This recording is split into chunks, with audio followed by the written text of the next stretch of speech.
একটু hello everyone, আসসালামু আলাইকুম। ওয়েলকাম জানাচ্ছি নতুন একটি রেসিপি দেখার জন্য। আজকের রেসিপিতে থাকছে দুর্দান্ত স্বাদের বাসন্তী পোলাও এবং সাথে হচ্ছে আপনার গরুর মাংস ছোট ছোট কিউব করে ভুনা করেছি। তাহলে চলুন ভিডিওটা উপভোগ করা যাক। তো ভিডিওটা শুরু করেছি। প্রথমে আমি একটা কড়াইতে পেঁয়াজ এবং কাঁচামরিচ তেল দিয়ে দিয়েছি, দিয়ে সুন্দর করে একটু বাদামি করে ভেজে নিব। কারা কারা এভাবে করে বাসন্তী পোলাও পছন্দ করেন অবশ্যই কমেন্টে জানাবেন। আর আমি এই পোলাওটা করছি হচ্ছে বাসমতি চাল না, কিন্তু চালটা বাসমতির মতোই দেখতে। এটা 2 ঘন্টা ভিজিয়ে রেখেছিলাম। ভিজিয়ে রেখে চালটা একদম ঝরঝরা করে ধুয়ে রেখেছি। আর চালটা এত সুন্দর লম্বা লম্বা হয়েছে, দেখতে পাবেন আপনারা। তো আমি এখানে অল্প পরিমাণে একটু ঘি দিয়ে দিচ্ছি,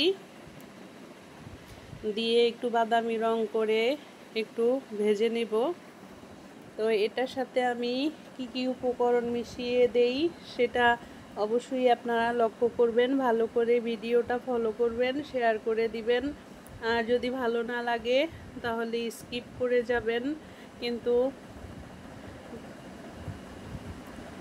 আমি চেষ্টা করি ভালো কিছু করার জন্য। এখন আমি যতটুকু পারি চেষ্টা করি। প্লিজ আপনারা খারাপ কোনো মন্তব্য করবেন না। আর এই রান্নাটা করতে করতে আপনাদের সাথে কিছু কথা শেয়ার করি। কথা হচ্ছে যে আমাদের দেশের যে পরিস্থিতি, সেই পরিস্থিতির অবস্থা সবারই মনের দিক থেকে খুবই খারাপ, ভালো না। সবারই মনের ভিতরে একটা ভয় আঁকড়ে আছে। দীর্ঘ আজকে 1 বছর যাবৎ আমাদের বাংলাদেশের অবস্থা খুবই খারাপ। তো এই আমি আবার একটু নাড়াচাড়া দিচ্ছি। আর কিছু মানুষ আছে দেখবেন আপনজন, খুব আপনজন, কাছের মানুষ, তারাই মানুষকে হিংসা করে এবং মানুষের ভালোটা চোখে দেখে না। মানুষ যদি ভালো থাকতে চায়, কারোর সাথে সুসম্পর্ক থাকতে চায়, সেটাকে নিয়ে মানুষ ক্রিটিসাইজ করে এবং আলোচনার ভিতরেই থাকে। এমনিতে আপনাকে দেখাবে আমি অনেক ভালো মানুষ, আমি অনেক ফরেজগার, আমার আল্লাহ ছাড়া কিছু বুঝি না, ভয় পাই অমুক তমুক, মৃত্যুকে ভয় পাই। কিন্তু সারাক্ষণ দেখেন আপনাকে নিয়েই পিছে আলোচনা করতে থাকবে, আপনার সমালোচনা করতে থাকবে। হ্যাঁ, কিন্তু এই সমস্ত মানুষের কাছ থেকে দূরে থাকাটা আমি মনে করি বেটার। মানুষ জানে না বিগত পিছনে মানুষের জন্য মানুষ কত কিছু করেছে, সব ভুলে গেছে, সব ভুলে যায়, সব ভুলে যায়, কিচ্ছু মনে রাখে না, কিছুই মনে রাখে না। হ্যাঁ, নিজে যদি এক চিমটি করতে পারে সেটা নিয়ে সারা বাংলাদেশ রটাবে আর সবার কাছে বলে বেড়াবে। এই হইল মানুষের নীতি। কিন্তু আপনের চেয়ে পর অনেক ভালো। আল্লাহ রাসূল বলেছে একটা আপনের চেয়ে একটা ভালো প্রতিবেশী পাওয়া তার জন্য ভাগ্যের ব্যাপার এবং দলিল লেখার ব্যাপার। তো আমি এখানে আদা রসুনের পেস্ট দিয়ে দিয়েছি কিছু। পেঁয়াজটা একটু লালচে হয়ে এসেছে, এখন আমি একটু আদা রসুনের পেস্ট দিয়ে দিয়েছি। এই তো অনেক কথা বলে ফেললাম, আপনারা কিছু মনে করবেন না। এখানে আমি একটু গরম মশলার গুঁড়ো দিয়ে দিয়েছি। যার সাথে আপনার মনের মিল হবে, ভালো মানুষ মনে করবেন, তার সাথেই আপনি মিশবেন, তাকেই আপনি সময় দিবেন। বেশি আগ বাড়ায়া সময় দিতে যাবেন না, তখন ভাববে আপনাকে দুর্বল, যে আপনার বুঝি পিছনে কোনো মানে দুর্বলতা আছে, যার কারণে আপনাকে নিয়ে পিছনে সমালোচনা আলোচনা বেশি রকমের করে থাকে। এখানে আমি একটু ফুড কালার দিয়ে দিয়েছি, যেহেতু আমি বাসন্তী পোলাও রান্না করব। তো ভাজা হয়ে আসছে, এখন আমি চালগুলা দিয়ে সুন্দর করে ভেজে নেব। অল্প একটু রান্না করেছি বাচ্চা দুটার জন্য, যেন বাচ্চারা খেতে পারে। আর খাওয়ার প্রতি অত টান নাই, কারণ অনেক দিন অসুস্থ থাকার পর থেকে খাওয়ার রুচি টুচি সবই চলে গেছে। একবেলা যদি একটু খাওয়া যায় আর পরে আর খাওয়ার কোনো রুচি আসে না। একটু হাবিজাবি মানে জীবনের তাগিদে কিছু একটু খাওয়া লাগে এই আর কি। এই তো এই পৃথিবীর কিছু মানুষ আছে আপনজন, খুব আপনজন, তারা মানুষকে খোঁচাতে খুব পছন্দ করে, তাদের পিছনে লেগে থাকতে খুব পছন্দ করে, আর সব সময় তার মাথার ভিতরে রাখে যে আমাকে নিয়ে মনে হয় আমাকে যেন কি বলে, আমার সম্বন্ধে যেন আরেকজনের কাছে কি যেন বলে, এগুলা নিয়ে সে ব্যস্ত থাকে সব সময়। তার মেন্টালিটিটাই এরকম যে আমি সারাক্ষণ মানুষকে নিয়ে নেগেটিভ চিন্তা করি, তার ভিতরে কোনো পজিটিভ চিন্তা নাই। তো অনেক কথা বলে ফেললাম।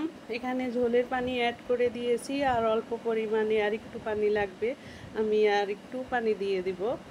আর পানি দিয়ে আমি এখানে একটু ফ্রোজেন মটরশুঁটি দিব, আর হচ্ছে গ্রানের জন্য একটু থাই পাতা দিয়ে দিব, স্বাদ মতো দিয়ে দিব লবণ।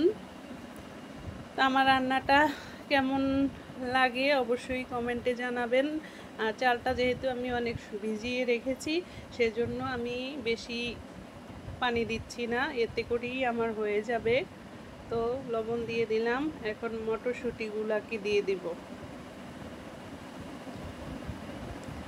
অল্প একটু মটরশুঁটি দিয়ে দিয়েছি, বেশি বেশি দিলে হবে কি হাবিজাবি হয়ে যাবে, হজবরল, তাই আমি বেশি দিচ্ছি না, অল্প কিছু দিচ্ছি। এখন আমি দিয়ে দেব হচ্ছে আপনার এই থাই পাতা ফ্রোজেন করেছিল আমার, ফ্রোজেন থেকে বের করে আমি একটু থাই পাতা দিয়ে দিছি। এটা বলক আসা পর্যন্ত আমি অপেক্ষা করব, বলক আসলে পরে ঢাকনা দিয়ে 20 মিনিটের জন্য ঢেকে দিব। তাহলে ভিডিওটা উপভোগ করুন, প্লিজ বেশি বেশি করে শেয়ার করে দিয়েন, আর লাইক দিয়ে দিয়েন, সাবস্ক্রাইব করে দিবেন, পাশে থাকা বেল আইকনটি অন করে দিবেন। এই তো বলক উঠে এসেছে, এখন আমি ঢাকনা দিয়ে 20 মিনিটের জন্য ঢেকে দিব। মাখা মাখা ঝোল হয়ে গেছে, ঢাকনা দিয়ে 20 মিনিটের জন্য ঢেকে দেব।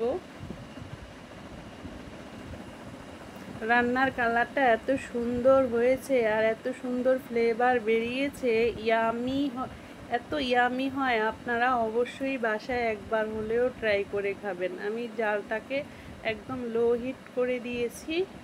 তো পাশের চুলায় যে আমি গরুর মাংসটা ছোট ছোট কিউব করে কেটে একদম সব মশলা দিয়ে হাতে মাখিয়ে এটাকে বসিয়ে দেব। এক বিন্দু ঝোল আমি এর সাথে দেব না, কারণ এর থেকে যেই পানিটা বের হবে সেটা দিয়েই আজকে আমি এই মাংসটা একদম কষা ভুনা করব।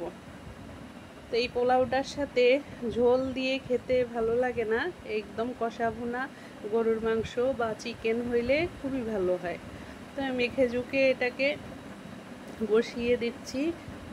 20 থেকে 30 মিনিট সময় নিবে, এর মধ্যেই আমার রান্নাটা কমপ্লিট হয়ে যাবে। দেখতে পেয়েছেন কালারটা এমনিতেই কত সুন্দর হয়েছে। আমি এখানে ছোট একটা প্রেসার কুকার ইউজ করেছি। এই কুকারটা আমার 2 লিটারের, 1 কেজি মাংস অনায়াসে সুন্দর করে রান্না করা যায়। তো আমি এখানে ঢাকনা দিয়ে দিচ্ছি, ঢাকনা দিয়ে 20 মিনিটের জন্য অপেক্ষা করব। ফিরে আসবো 20 মিনিট পরে, তাহলে আমার ভিডিওটা উপভোগ করুন।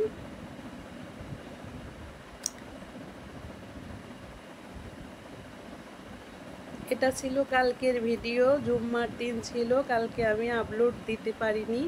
এই পাশের চুলায় আমার পোলাওটা হয়ে গিয়েছে, দেখতেই পেয়েছেন পোলাওটা কি সুন্দর ঝরঝরে হয়েছে, আর কি সুন্দর লম্বা ঝরঝরে হয়েছে, আর বাসমতি চালের মতোই হয়েছে।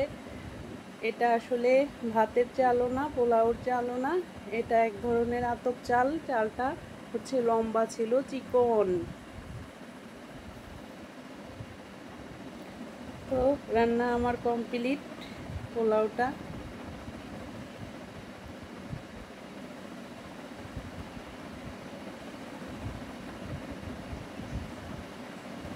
মাংসটার জন্য আমি কিছুক্ষণ পরে ফিরে এসেছি। দেখুন মাংসর কালারটা কত সুন্দর হয়েছে, একটু পানিও আমি ইউজ করিনি। এই তো কমপ্লিট আমার রান্না। ভালো লাগলে অবশ্যই শেয়ার করে দিবেন প্লিজ, ভালো লাগলে শেয়ার করে দিবেন। ধন্যবাদ এতটুকু সময় আমাকে দেওয়ার জন্য। সবাই ভালো থাকবেন। আল্লাহ হাফেজ।